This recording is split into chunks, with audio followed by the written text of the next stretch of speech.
സംസ്ഥാനത്ത് നീല വെള്ള റേഷൻ കാർഡുകൾ അറിഞ്ഞിരിക്കേണ്ട 3 പ്രധാനപ്പെട്ട കാര്യമാണ്. അതായത് 2024 ഏപ്രിൽ മാസത്തിൽ അറിഞ്ഞിരിക്കേണ്ട ശ്രദ്ധിക്കേണ്ട 3 കാര്യങ്ങൾ. വീഡിയോ പൂർണ്ണമായി കാണാനും ഇത്തരം ഇൻഫോർമേറ്റീവായ കാര്യങ്ങൾ നേരത്തെ ലഭിക്കുന്നതിനായി നമ്മുടെ ചാനൽ ഒന്ന് ഫോളോ ചെയ്യാനും നിങ്ങൾ വിട്ടുപോകരുത്.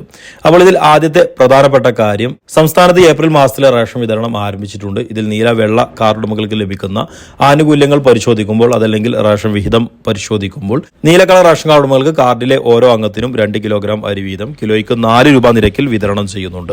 അതോടൊപ്പം തന്നെ നീല കളർ റേഷൻ കാർഡ് ഉടമകൾക്ക് തന്നെ അധിക വിഹിതമായി 4 കിലോഗ്രാം അരി കിലോയ്ക്ക് 10 രൂപ 90 പൈസ നിരക്കിൽ ലഭിക്കും. വെള്ള കളർ റേഷൻ കാർഡ് ഉടമകൾക്ക് നോക്കുമ്പോൾ കാർഡിന് 5 കിലോഗ്രാം അരി കിലോയ്ക്ക് 10 രൂപ 90 പൈസ നിരക്കിലാണ് ലഭിക്കുന്നത്. വെള്ള കളർ റേഷൻ കാർഡ് ഉടമകൾക്ക് മറ്റ് ആനുകൂല്യങ്ങളൊന്നുമില്ല. അതായത് 5 കിലോഗ്രാം അരി കിലോയ്ക്ക് 10 രൂപ 90 പൈസ നിരക്കിൽ നിങ്ങൾക്ക് ലഭിക്കുന്നു എന്ന് മാത്രം. ഇനി മണ്ണെണ്ണ വിതരണമാണ്. ഇത് നീല വെള്ള കാർഡ് ഉടമകളെ അപേക്ഷിച്ചിടത്തോളം അത്ര പ്രധാനമല്ല. അതായത് വൈദ്യുതീകരിക്കപ്പെടാത്ത വീടുകളാണ് എങ്കിൽ തീർച്ചയായിട്ടും നിങ്ങൾക്ക് 6 ലിറ്റർ മണ്ണെണ്ണ ലഭിക്കുന്നു എന്നുള്ളതാണ്. രണ്ടാമതായി അറിഞ്ഞിരിക്കേണ്ടത് ഒരു പ്രധാനപ്പെട്ട കാര്യമുണ്ട്. അതായത് നിങ്ങൾ നീല വെള്ള കാർഡ് ഉടമകളാണ്, പക്ഷെ നിങ്ങൾക്ക് BPL വിഭാഗത്തിലേക്ക് മാറാനുള്ള അർഹതയുണ്ട്. പ്രധാനമായിട്ടും നിങ്ങൾക്ക് 1000 സ്ക്വയർ ഫീറ്റിന് മുകളിൽ വീടില്ല, അതല്ലെങ്കിൽ വീട്ടിൽ ഒരാൾക്കും തന്നെ 25,000 രൂപയിൽ കൂടുതൽ വരുമാനമില്ല, വീട്ടിൽ എല്ലാവരുടേതും ചേർത്താൽ തന്നെ 1 ഏക്കറിലധികം ഭൂമിയില്ല, 4 ചക്ര വാഹനം നിങ്ങൾക്ക് സ്വന്തമായിട്ടില്ല. ഇങ്ങനെ ഒരു സാഹചര്യമാണ് നിങ്ങൾക്കുള്ളത് എങ്കിൽ തീർച്ചയായിട്ടും നിങ്ങൾക്ക് BPL വിഭാഗത്തിലേക്ക് മാറാനുള്ള അർഹതയുണ്ട്. പക്ഷേ ഇത് വെറുതെ അപേക്ഷ കൊടുത്താൽ മാത്രം പോരാ.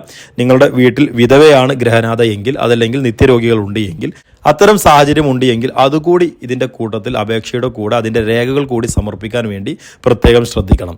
ഇങ്ങനെ അപേക്ഷ കൊടുക്കുന്നത് കൊണ്ട് തന്നെ നിങ്ങൾക്ക് BPL വിഭാഗത്തിലേക്ക് മാറാൻ സാധിക്കുന്ന ഒരു കാര്യമാണ്. ഇപ്പോൾ മഞ്ഞ പിങ്ക് കാർഡ് ഉടമകളുടെ മസ്റ്ററി നടപടിയൊക്കെ പൂർത്തിയാകുന്ന സമയത്ത് നിരവധി വേക്കൻസികൾ അവിടെ വരാനുള്ള സാധ്യതയുണ്ട്. ഈ വേക്കൻസിയിൽ നിങ്ങൾ പരിഗണിക്കപ്പെടണമെങ്കിൽ, നിങ്ങൾക്ക് അർഹതയുണ്ട് എങ്കിൽ അത്തരം രേഖകൾ സമർപ്പിച്ച് അപേക്ഷ കൊടുക്കാൻ വേണ്ടി പ്രത്യേകം ശ്രദ്ധിക്കുക. മൂന്നാമത്തെ കാര്യം, ഭാരത് റൈസ്, റൈസ് പോലെയുള്ള സംസ്ഥാന സർക്കാരിൻ്റെയും കേന്ദ്ര സർക്കാരിൻ്റെയും അരി വിതരണം ഇപ്പോൾ പലയിടങ്ങളിൽ നടക്കുന്നുണ്ട്. ഇതിൽ റൈസ് സപ്ലൈകോയിലൂടെയും ഭാരത് റൈസ് മറ്റു കേന്ദ്ര സർക്കാരിൻ്റെ സ്റ്റോറുകളിലൂടെയുമാണ് വിതരണം നടക്കുന്നത്.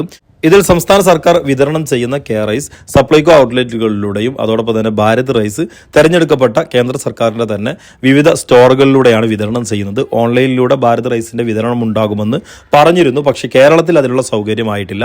പക്ഷേ മുംബൈ പോലെയുള്ള പല സ്ഥലങ്ങളിലും ഇത് ഓൺലൈനിലൂടെ വിതരണം ആരംഭിച്ചിട്ടുണ്ട് എന്നുള്ളതാണ് മറ്റൊരു കാര്യം. അപ്പോൾ റൈസും ഭാരത് റൈസും നിങ്ങൾക്ക് റേഷൻ കാർഡിൻ്റെ നിറം നോക്കാതെ എല്ലാവർക്കും വാങ്ങാൻ സാധിക്കുന്ന ഒരു കാര്യമാണ്.